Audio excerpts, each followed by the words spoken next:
Salut, c'est Trado, je suis content de vous retrouver pour la mise à jour de l'analyse technique de moyen terme pour quelques indices et quelques cryptos. On commence par l'US 500 et nous voyons que pas de pause pour l'indice majeur américain. Depuis que nous avons retracé un petit peu de chemin, c'était la semaine dernière, on a décollé à la verticale en engrangeant en l'espace entre les plus bas et la clôture de cette semaine 3,6%. On se maintient au-dessus de la M7, au-dessus de la M20, au-dessus de la M50 qui monte. Donc la tendance immédiate, la tendance générale et la tendance de fond sont haussières. La bougie Aiki-Nashi ne laisse augurer aucun retournement pour l'instant. Comme on peut le voir, la bougie est verte. Elle n'a même pas de mèche basse, ce qui est positif. Vous voyez, ça s'est déjà produit préalablement. Alors, évidemment, non seulement il n'y a aucune raison de privilégier une baisse imminente, mais pour ceux qui voudraient maintenant rentrer, les choses deviennent compliquées puisque normalement, il faudrait, pour les plus gourmands, attendre un retour sur le support hebdomadaire des 42,43, 42,30, comme ceux qui ont bénéficié de la décrue du 19 juillet l'ont fait, mais cela correspondra à une baisse quand même assez significative. En tout cas, bravo à ceux qui l'ont fait il y a 5 semaines. Pour l'instant, encore une fois, c'est la seule façon, a priori, de rentrer de manière classique pour les investissements de moyen terme. Ça attend une consolidation et on l'a dit à 42, 43, 42, 30. Et on passe au Wall Street équivalent CFD du Dow Jones pour voir que la situation est également très encourageante, puisque on est au-dessus de la M7 qui monte, au-dessus de la M20 qui monte, au-dessus de la M50 qui monte. Donc la tendance immédiate, la tendance générale et la tendance de fond sont haussières. Depuis les plus bas qui ont été atteints la semaine dernière, on a progressé de 2,6%, plus très loin des records absolus que l'on a déjà inscrits il y a 3 semaines. La zone de support hebdomadaire des 35,080, 34,770 a parfaitement joué son rôle. Vous voyez, c'était une résistance. Elle a été cassée, elle a changé de polarité et les investisseurs de moyen terme qui cherchaient des points d'entrée classiques ont profité du retour sur ce support pour investir pour donc le moyen terme. Ceux qui veulent encore le faire, eh bien attendre que la semaine prochaine ou dans un futur proche, on revienne pour une dernière éventuelle touchette de cette zone pour investir. Nous avons des bougies Aiki-Nashi qui montrent que la situation n'est pas parfaitement haussière car les mèches vertes que l'on voit ont des mèches hautes mais surtout des mèches basses, donc c'est moins bien que lorsqu'il n'y a pas de mèches basses, mais ça reste quand même des bougies qui sont positives. Donc je répète, le point d'entrée classique pour les investisseurs de moyen long terme pour le Dow Jones serait un retour sur la zone des 35,080, 34,770 pour contribuer à construire la position. Ceux qui ont des visions plus de trading achèteront dans les mêmes conditions mais mettront un stop loss en cas de clôture en dessous de ce même support hebdomadaire de 35,080, 34,770. Et l'US Texan équivalent CFD du Nasdaq est dans une forme impressionnante également. On était capé par une résistance 1580, 1510 ici depuis 5 semaines. Un peu de torpeur liée à l'avènement des résultats, puis dans l'attente du symposium de Jackson Hole. Mais regardez comment on termine la semaine bien au-dessus. Autrement dit, cette résistance des 1580, 1510 a non seulement libéré un potentiel haussier, mais également théoriquement changé de polarité, c'est-à-dire qu'on va attendre une semaine, mais il y a toujours des fausses cassures, mais normalement cette zone devrait avoir donc changé de polarité en ayant la capacité de faire rebondir les cours si on y va. Techniquement, avec une moyenne mobile à 7 qui monte, moyenne mobile à 20 qui monte, moyenne mobile à 50 semaines qui monte, la tendance immédiate, la tendance générale et la tendance de fond sont haussières. Ceux qui veulent investir pour le moyen terme, eh bien, attendre soit un retour sur la résistance hebdomadaire des 1595-110 pour investir à bon compte en espérant que cette zone tienne, soit même investissent dès à présent en acceptant l'idée qu'ils ne profiteront pas d'un éventuel retour sur cette zone des 1595-110 pour acheter à bon compte. En tout cas, si on est un investisseur de long terme et que l'on veut simplement accumuler des positions sur le Nasdaq, nous sommes sur une zone ici qui peut intéresser, comme le retour, vous l'aurez compris, sur la zone des 1580-1510, c'est ce qu'on appelle un throwback pour les débutants.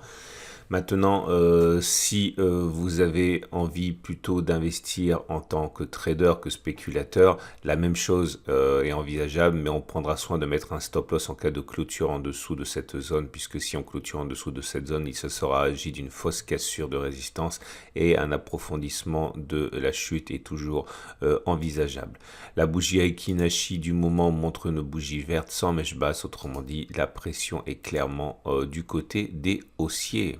L'Allemagne 30 ou DAX 30 dans le langage commun est dans une situation également encourageante. Le retour sur le support hebdomadaire des 15 800, 15 750 s'est produit. Nous avons rebondi comme la semaine précédente. Autrement dit, cette ancienne résistance qui a changé de polarité en devenant support a bien fonctionné. Nous sommes dans une situation où la M7, la M20, la M50 sont ascendantes, donc la tendance immédiate, la tendance générale et la tendance de fond sont haussières. On est obligé d'acter la présence d'une résistance ici à 16 030 15 980. Et ceux qui ont des objectifs d'accumulation d'investissement pour le long terme, eh bien, sans doute accumulent par petites touches sur le retour support hebdomadaire des 15 800, 15 750, par exemple à travers des ETF sur l'Allemagne. Deuxième solution, attendre une clôture au-dessus de la résistance hebdomadaire des 16 030, 15 980, c'est-à-dire une fois la zone obstacle cassée.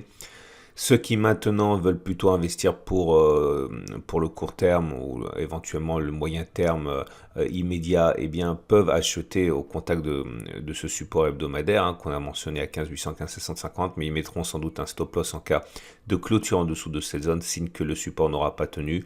Autre solution, mais ça sera plutôt éventuellement pour les semaines suivantes, attendre que l'on clôture au-dessus des 16 030, 15 980 avec un stop loss en cas de retour sous la zone des 16 030, 15 980 en clôture. La bougie Aiki-Nashi du moment montre que la pression est haussière puisque la bougie est verte, mais pas excessivement haussière non plus avec la présence de mèches hautes et de mèches basses. Et le France 40, équivalent en CFD du CAC 40, est également dans une situation, une posture rassurante, puisque le retour sur le support hebdomadaire des 6690, 6635 a donné matière à renfort pour ceux qui voulaient investir pour le long terme. Encore une fois, la stratégie est toujours la même. Si vous investissez pour le long terme dans une stratégie d'accumulation progressive par petites touches, par exemple avec des ETF, je le répète, car on me pose souvent la question, eh bien, on peut acheter sur ce niveau, et puis, éventuellement, en cas de retour sur le support hebdomadaire des 6250, 6460, les plus prudents, peut-être, attendre une cassure de l'obstacle des résistants, de la résistance hebdomadaire des 6910, 6900. La tendance immédiate, la tendance générale, la tendance de fond sont haussières. La bougie Aiki-Nashi est, elle est plutôt baissière, puisqu'elle est rouge, donc c'est pas une belle bougie, mais c'est contrebalancé par le fait qu'on soit sur un support hebdomadaire.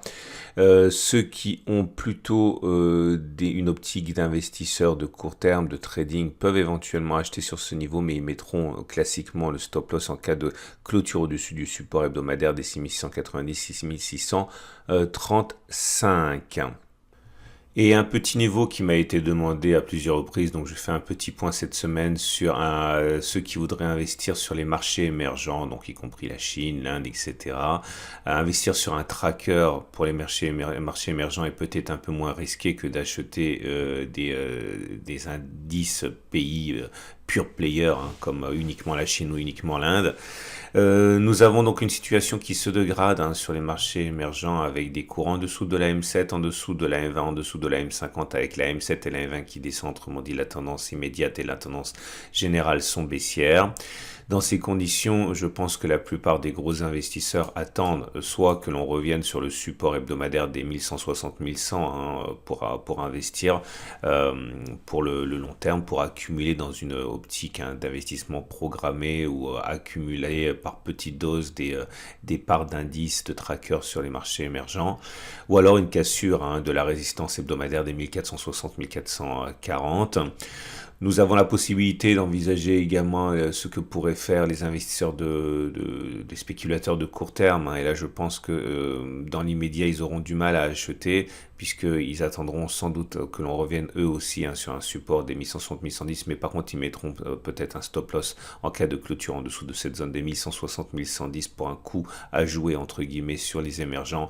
Nous avons des difficultés à acheter maintenant, non pas que la hausse soit impossible, mais il faut quand même voir que nous sommes au contact d'une résistance ici, hein. C'était un support qui a maintenu les cours à flot pendant de très nombreux mois avant d'être finalement cassé la semaine dernière. Il a changé de polarité, donc cette zone est dangereuse pour les acheteurs de court terme.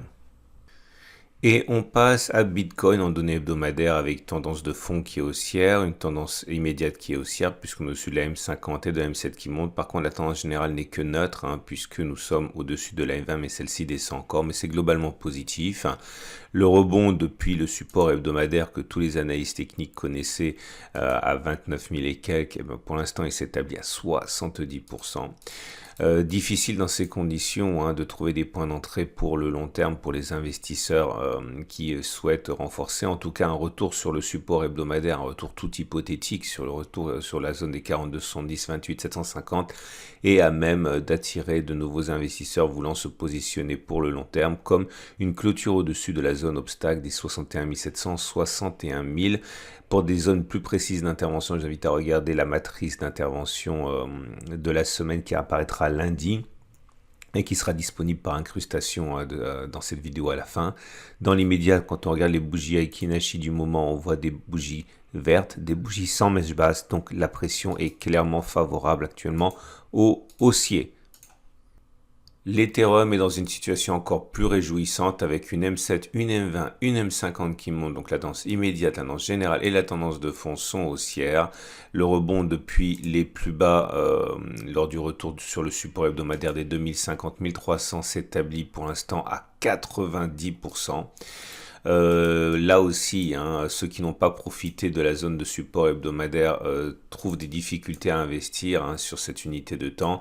En tout cas, une clôture au-dessus des 4370, hein, c'est-à-dire la résistance et le maximum que l'on ait atteint en mai, est susceptible d'attirer de nombreux capitaux puisque c'est une fois l'obstacle baissé qu'on peut libérer théoriquement du potentiel ou un retour là aussi complètement hypothétique sur la zone des 2050, 1300.